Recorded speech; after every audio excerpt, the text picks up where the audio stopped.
अस्सलाम वालेकुम नाज़रीन, जैसा कि हम और आप जानते हैं कि बांग्लादेश में जो सियासी एहतजाज चल रहा है, जिसमें कई एक लोगों को मौत के घाट उतारा जा रहा है, वहाँ पर बाज़ अखलाती जो लोग हैं, जो माइनॉरिटीज़ के लोग हैं, जो हिंदू लोग हैं, उनको भी मारा गया है।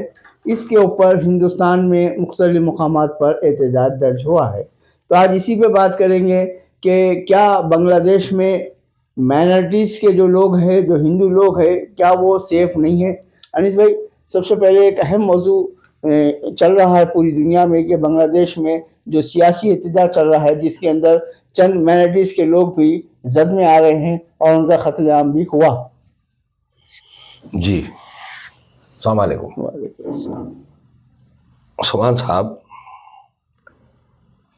हिंदुस्तान में जो सोच चल रही वो और बांग्लादेश में जो एजिटेशन चल रहा है, ये दो में कोई असल ताल्लुक ही नहीं है। जी, बांग्लादेश में जो गड़बड़ चल रही वो अपनी सियासी गड़बड़ है। जी बिल्कुल। बांग्लादेश में फरवरी में इलेक्शंस, ये नोटिफिकेशन आया आते। खैर, अब उन लोगों के क्या मसाइल है वो अलग बात है, लंबी बात है, वो अलग बात है। उसके ऊपर लोग जो है, अब जैसा यहाँ हर एक कांटेस्ट कर सकता, वहाँ मेन एजिटेशन क्या है, वो तो कुछ पार्टियां कांटेस्ट ही नहीं करना, इस वास्ते नौजवान रोडों पे है। अच्छा, तो फरवरी में इलेक्शन होने वाला है। इलेक्शन का नोटिफिकेशन हुआ तो पब्लिक रोड पे क्या आ रही कि फला फला पार्टी कांटेस्ट नहीं कर सकती, कांटेस्ट ही नहीं करना, उसका नाम से कोई नॉमिनेशन नहीं हुआ, ये मेन एजिटेशन है। जी, जैसा इससे पहले लास्ट ईयर क्या नाम, कोसी हसीना, वो प्राइम मिनिस्टर थे ना, शेख हसीना, उनको हटाने के वास्ते हुआ। तो अब जब इलेक्शन नोटिफिकेशन आया तो ये एजिटेशन अलग नौयत का है। अब इसमें अब हिंदुस्तान में अलग गड़बड़ है। इंडिया में पुकारा अलग है, बांग्लादेश में माइनॉरिटीज पे अटैक हो रहा, वो हो रहा। भाई ठीक है, जैसा इंडिया में कभी कभी माइनॉरिटीज पे इक्का दुक्का अटैक है, वहां पे भी इक्का दुक्का रहता। दुनिया भर में माइनॉरिटीज थोड़ा हर जगह गड़बड़ में, ये इस बात से तो जो है बिल्कुल मैं भी सहमत हूँ। बिल्कुल, पाकिस्तान में जब जब हिंदूज पे अटैक होता है, ये बात सही है। अब बांग्लादेश में जब जब अटैक होता है, बात सही है। इंडिया में जरा ज्यादा होता है, दो कंपेयर करें तो इंडिया में ज्यादा होता। भाई डायरेक्ट अटैक क्रिश्चियंस के ऊपर हो रहा। अब रही बात कोसा भी अटैक रहने दो, और फिर क्रिमिनल एक्टिविटी, मतलब कोई दुश्मनी की वजह से कत्ल कर रहा, तो वो जो है पर्सनल है वो। मगर क्रिमिनल एक्टिविटी है, उसको भी आप कंडम करो, कोई बुरी बात नहीं है। क्रिमिनलिटी को भी खत्म करेंगे, बहुत अच्छी बात है। उसको ला के आप कम्युनलिज्म से जोड़ के, इंटॉलरेंस से जोड़ के, कम्युनल राइट्स से जोड़े तो बहुत बुरी बात है, पूरी कौम जद में आ जाती। बिल्कुल। तो ये अटैक में, ये गड़बड़ में हुआ क्या कि ये जैसे एजिटेशन शुरू हुआ, उमर हादी नाम से एक उनका नौजवान लीडर है, जिसको शूट कर दिए। कौन करे क्या करे आज तक पता नहीं है। उसके बाद ये एजिटेशन जो है और वायलेंट मोड़ लिया, जिसमें पहला एक कत्ल दीपू दास नाम के एक लड़के का हुआ, जो हिंदू कम्युनिटी से है। फिर 2 दिन पहले अमित मोंडल नाम के और एक लड़के का कत्ल हुआ।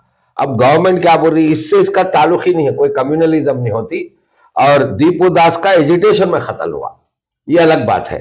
अमित मोंडल का तो अलग मामले पे, वहां पे झगड़े अलग है, उस बात से उसका लाइचिंग हुआ, गांव वाले उसको मार डाले, ये अलग किस्सा है। मगर इससे कोई जोड़ने की जरूरत ही नहीं है। अब इंडिया में क्या हो रहा, बांग्लादेश में झगड़े हो रहे, हिंदुओं पे अटैक हो रहा, यहाँ पे क्या तासुब दिया जा रहा बोले तो वहां के पूरे हिंदुओं पे रोजाना, कितनी बुरी बात है वो। भाई आप एक का भी कत्ल हुआ जरूर कंडम करना। और फिर ये वहां पे जो है कत्ल कुछ और वजह से उसको कलर अलग दे के यहाँ गड़बड़ करें, जबकि क्रिश्चियंस के दिन सारों पे अटैक हो जा रहा है, लाइंचिंग के नाम से, ट्रेनों के नाम से, ये अलग ही छोड़ते जा रहा। तो ये क्या हो रहा कि यहाँ की जो हार्डकोर हिंदुत्व है, इनको आदत पड़ गई कि कोसा भी छोटा भी मौका मिला तो उसको रंग देना, यहाँ पे तासुब को बढ़ाना। तो बांग्लादेश की फिलोखत की सियासत से, यहाँ के होने की इंडिया की बातों से ये कुछ भी नहीं है। खुद यहाँ पे कैसे भड़काना, ये चाल यहाँ पे चल रही। बिल्कुल, ये चाल यहाँ पे। तो खैर, कंडम करना कोई बुरी बात नहीं। मैं भी सुना कि आजकल में कुछ लोग जो है बांग्लादेश में माइनॉरिटीज पे अटैक हो रहा बोल के रैलीज निकाले, वो नहीं, मतलब मुस्लिम कम्युनिटीज। बिल्कुल निकाले, बिल्कुल निकालो आप। वहां पे कोई माइनॉरिटी के ऊपर पिछले में हुआ होगा, अब जो वो माइनॉरिटी के ऊपर हुआ सो नहीं होता। दो माइनॉरिटी वहां के हिंदू जो कत्ल जरूर हुए, एक का हिस्सा तो बिल्कुल ही अलग है, गांव की अलग पंचायत है, और एक का हिस्सा और एक का जो है ये एजुटेशन में हुआ, उससे पहले उमर हादी का हो रहा। तो बात जो है वो क्लियर कर देना लोगों के जहन से। हम कंडम जरूर करेंगे, कंडम के नाम से कहीं उन जो चाल चल रहा उसके जद में हम नहीं आना, पहले वहां क्या हुआ किस्सा सही सुना देना। बिल्कुल। तो ये इंपॉर्टेंट है। बांग्लादेश में ऐसा कुछ भी नहीं है, उनके अपने प्रॉब्लम्स, अपने क्राइसिस वो अलग है, और उसका नाजायज फायदा उठा के यहाँ पे तासुब फैलाना, यहाँ पे गड़बड़ करना, ये यहाँ वालों की थोड़े हार्डकोर हिंदुत्व की चाल है, इससे हटके कुछ और भी नहीं है वहाँ। बिल्कुल। तो क्लियर कट अनीस भाई ने कह दिया कि यहाँ पर उस जो वाकया हुआ है उसको कम्युनल रंग देने की यहाँ पर कोशिश की जा रही है। नाज़रीन, इंशाल्लाह फिर कभी किसी मौके पर एक अहम गुफ्तगू के साथ आपके सामने हाजिर होंगे। अस्सलाम वालेकुम वरहमतुल्लाहि वबरकातुहू।